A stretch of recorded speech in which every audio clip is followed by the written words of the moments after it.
گانا بھی ہمیں برابری کا درس دیتے ہیں، یعنی اس طرح کبھی بھی نہیں ہوا ہے کہ یہ بندہ ایک جھگی میں رہتا ہے اس کو آخری ساتھ میں بھیج دوں اور یہ ہمارے شہر کا MNA ہے اس کو پہلی ساتھ میں لے آؤں۔ ایسے نہیں ہوتا ہے، بلکہ جہاں پہ MNA کھڑا ہوتا ہے وہیں پہ ایک جھگی میں رہنے والا بھی اس کے ساتھ کھڑا ہوتا ہے، اور امام اگر اللہ اکبر کہتا ہے تو یہ نہیں ہے کہ ایک غریب آدمی تو امام کے ساتھ چلتا ہے اور ایک پیسے والا مالدار آدمی کہے کہ میں تو تھوڑا سا آرام سے جاؤں گا۔ ایسے نہیں ہوتا ہے، بلکہ ایک امام کے پیچھے جب وہ اللہ اکبر کی صدا بلند کرتا ہے تو کانوں کو ہاتھ لگائے جاتے ہیں، اسی طریقے سے رکوع کیا جاتا ہے، سجدہ کیا جاتا ہے۔ تو یہ نماز ہمارے محلے کا اجتماع ہے جس میں ہم پنجگانہ نمازوں پہ آتے ہیں، ملاقات ہوتی ہے، ایک دوسرے کے ساتھ دکھ سکھ شیئر ہوتے ہیں، اور یہاں سے ہمیں برابری کا سبق ملتا ہے۔ اس سے آگے جائیں تو نماز جمعہ کا اجتماع ہوتا ہے، اور نماز جمعہ میں صرف محلے کے لوگ نہیں آتے ہیں بلکہ شہر سے لوگ اکٹھے ہوتے ہیں۔ وہاں پہ بھی ہمیں اجتماعیت کا درس دیا جاتا ہے، یگانگت کا، اتحاد کا، اکٹھا ہونے کا درس دیا جاتا ہے۔ اور اس سے آگے چلے تو سال میں ہمارا اجتماع عیدین کے موقع پہ ہوتا ہے، عید الفطر ہو یا عید الاضحیٰ ہو، چھوٹی عید ہو یا بڑی ہو، وہ پھر شہر سے بھی باہر جو پھر تو نواح میں لوگ رہتے ہوتے ہیں وہ بھی اکٹھے ہوتے ہیں، ان سے ملاقاتیں ہوتی ہیں، ان کے ساتھ اٹھنا بیٹھنا، ان کے ساتھ دکھ سکھ شیئر کی جاتی ہے۔ یہ شہر سے باہر کا بھی اجتماع ہوتا ہے جو عیدین کے موقع پہ ہوتا ہے، لیکن آج کا جو اجتماع ہوتا ہے وہ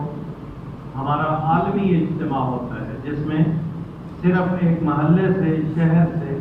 یا ایک ملک سے لوگ نہیں آتے ہیں بلکہ دنیا کے کونے کونے سے لوگ اکٹھے ہوتے ہیں۔ تو وہاں پہ لباس ایک ہوتا ہے، زبان ایک ہوتی ہے، اٹھنے بیٹھنے کے طریقے ایک ہوتے ہیں، جو حج کے ارکان بتائے گئے وہ اکٹھے ادا کرنے ہیں۔ وہاں پہ کوئی بولی اپنی نہیں بولنی ہے، کوئی لباس اپنا استعمال نہیں کرنا ہے، کوئی طور طریقے اپنے نہیں اپنانے، کیونکہ وہاں پہ بھی مجھے اور آپ کو جو ہمارا عالمی اجتماع ہے وہاں پہ ہمیں وحدانیت کا درس دیا جاتا ہے۔ وہاں پہ زبان ایک، لباس ایک، بولی ایک، اور سب کو وہاں سے یہ درس دیا جاتا ہے، سارے دنیا کے مسلمان جوک در جوک کھچا کھچ وہاں پہ آتے ہیں، اپنے دکھ سکھ شیئر کرتے ہیں، اگلے سال کا ایک نیا نظام لے کے جاتے ہیں۔ تو یاد رکھیے گا کہ یہ اجتماع مسلمانوں کے لیے باعث برکت اور باعث رحمت ہوتا ہے۔ نبی رحمت صلی اللہ علیہ وسلم کا ارشاد گرامی ہے کہ جو بندہ حج کی سعادت حاصل کرتا ہے، صحیح طریقے سے حج کے ارکان ادا کرتا ہے، وہ اس طریقے سے پاک ہو کے واپس آتا ہے جیسے وہ آج ہی اسے ماں نے جنم دیا ہو۔ جب بچہ اپنے ماں کی رحم سے باہر آتا ہے اور گناہوں سے پاک ہوتا ہے، اگر بندہ صحیح طریقے سے حج کرتا ہے تو حج کے بعد بھی اس طریقے سے بندہ پاکیزہ اور صاف ستھرا ہو جاتا ہے۔ علامہ شبلی رحمۃ اللہ تعالی علیہ وہ فرماتے ہیں کہ حج دو لفظوں کا مجموعہ ہے، ہا اور جیم۔ ہا سے مراد علم ہے، بردباری ہے، معافی کا پہلو ہے، اور جیم سے مراد جرم ہے۔ جو بندہ حج کی سعادت حاصل کرتا ہے، یوں سمجھیں کہ وہ اس ہاتھ سے مراد اللہ کی بارگاہ میں امید اور آرزو کا ایک پہلو لے کے آتا ہے کہ یا اللہ تو رحم کرنے والا ہے، تو معاف کرنے والا ہے، تو بردبار ہے، تو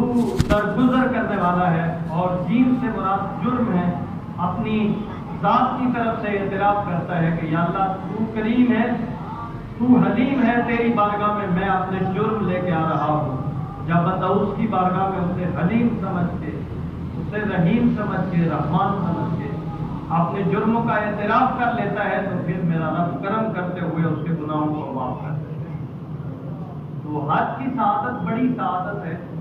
اگر بندے کے پاس استطاعت ہو تو حج پوری زندگی میں ایک فرض ہوتا ہے، اس کے بعد آپ کریں تو آپ کی مرضی، آپ کے پاس استطاعت ہو تو، لیکن اگر استطاعت ہونے کے باوجود بندہ داؤ پیچ پہ لگا رہتا ہے، کوشش کرتا ہے کہ میں بچ جاؤں، تو اللہ کی بارگاہ میں وہ سخت گناہگار ہوتا ہے۔ وَمَنْ كَفَرَ فَإِنَّ اللَّهَ غَنِيٌّ عَنِ الْعَالَمِينَ، جو اس چیز سے انکار کرتا ہے پھر اللہ تعالیٰ ان چیزوں سے بے نیاز ہے، ایسی چیزوں کی اسے ضرورت نہیں ہے۔ یہ 5 ارکان ہیں: کلمہ، نماز، روزہ، زکوٰۃ، حج۔ حج جو ہے یہ اس میں تقریباً ساری عبادات شامل ہو جاتی ہیں، مالی بھی، جسمانی بھی، اور اس میں وقت بھی انسان صرف کرتا ہے۔ باقی اگر نماز دیکھے تو یہ جسمانی ہے، زکوٰۃ دیکھے تو مالی عبادت ہے، روزہ دیکھے تو اس میں بھی جسم کا بندے کا خرچ ہوتا ہے اور جسم کی زکوٰۃ نکلتی ہے، لیکن حج میں یہ ساری چیزیں ہوتی ہیں،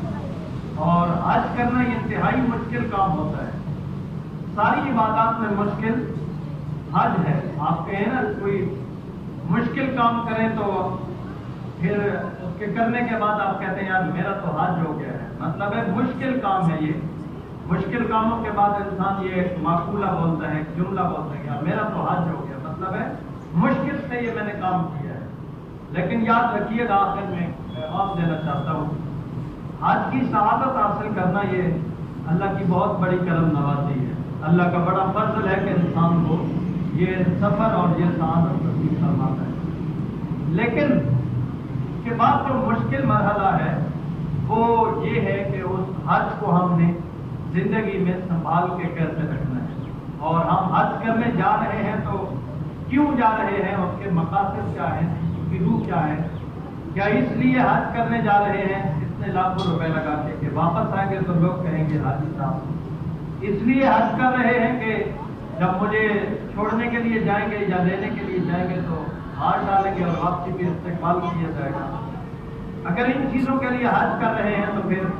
بہتر ہے کہ آپ گھر میں اپنا کوئی اور کام کر لیں، پھر حج کرنے کی ضرورت نہیں ہے۔ حج تب آپ کو فائدہ دے گا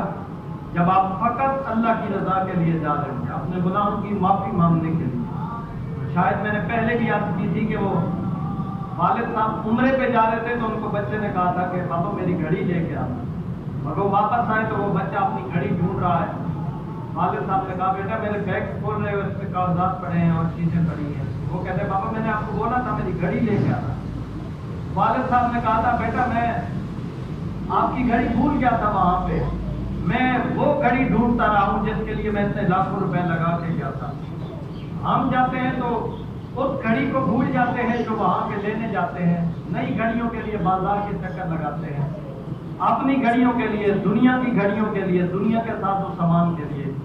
وہ گھڑی جو مغفرت اور بخشش کی گھڑی ہے وہ ہمارے سے خالی ہو جاتی ہے۔ پھر ہم دیکھتے ہیں کہ نماز ہو گئی ہے، آؤ ذرا بازار چلے کوئی سامان لینا ہے۔ تھوڑی دیر بیٹھے ہیں، پھر والد نے کہا، والدہ نے کہا، رشتے داروں نے کہا ذرا بازار چلے، پھر بعد میں ٹائم نہیں ملے گا، سامان بھی لینا۔ اور سامان لینا تھا تو پاکستان سے لینے تھے، سامان لینا تھا تو یہاں پہ بازار پڑے ہوئے ہیں، صبح جس گھڑی کے لیے کہتے اس گھڑی کو ڈھونڈیں۔ یہ سعادت بھی بڑی سعادت ہے، لیکن اس کے بعد جو مشکل مرحلہ ہے وہ یہ ہے کہ ہم حج کو سنبھال کے رکھتے ہیں کہ نہیں رکھتے ہیں۔ حج کو سنبھال کے رکھنا یہ انتہائی مشکل کام ہے۔ آج سے تقریباً 3 سال پہلے میری ڈیوٹی لگائی گئی یہاں پہ جلال آباد کی بڑی مسجد میں کہ لوگ حج پہ جا رہے تو ان کو ٹریننگ کروانی ہے، ان کو طریقہ سمجھانا۔ میں چلا گیا، مجھے خود بھی اتنا مطلب ہے اس میں پتہ نہیں تھا، لیکن میں چلا گیا، بھائی چلو کچھ بزرگ بتائیں گے، کچھ میں نے جو پڑھا ہوا ہے۔ میں وہاں پہ پہنچا ہوں تو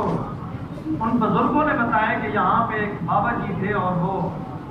حج کر کے آئے تو واپسی پہ انہوں نے اپنے چہرے پہ نقاب اوڑھ لیے۔ یہ میں آپ کو بڑی قیمتی بات بتا رہا ہوں، جو حج کے بعد والا مشکل کام ہے، جو مجھ سے اور آپ سے نہیں ہوتا ہے، اور ہم اپنے لاکھوں روپے لگا کے انہیں ردی کی ٹوکری میں ڈال دیتے ہیں۔ تو وہ بابا جی اپنے چہرے پہ نقاب رکھتے اور گھر سے باہر نہیں نکلتے۔ ایک جمعہ کا دن آتا وہ اپنی سواری پہ بیٹھتے اور جمعہ کے لیے مسجد میں آتے، جمعہ پڑھتے اور واپسی بھی اسی طریقے سے نقاب چہرے پہ لگا کے پھر وہ گھر پہنچ جاتے۔ ان سے سوال کیا گیا ہے، بھائی بابا جی آپ کی زمین اتنی زیادہ ہے، آپ کی فصلیں ہیں، آپ کے درخت ہیں، آپ کی باقی ساری چیزیں ہیں، آپ جب سے حج کر کے آئے ہیں تو